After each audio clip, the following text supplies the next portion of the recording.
how to lower the rear seats, the back seats of your Scion XB. So you're gonna go over here. These are the rear seats.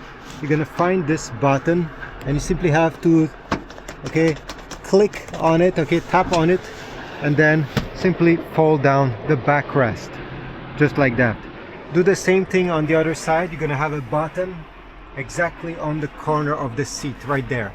Once you're done, simply take the seat without pressing on any buttons and make sure that the seat belt over here doesn't interfere with this latch. All right, if it's over, the seat will not latch properly. So hold the seat belt and make sure that the seat is not moving. All right, it's stable, and this is about it. Thanks for watching. Leave a like, subscribe, comment down below, and I'll see you in the next video.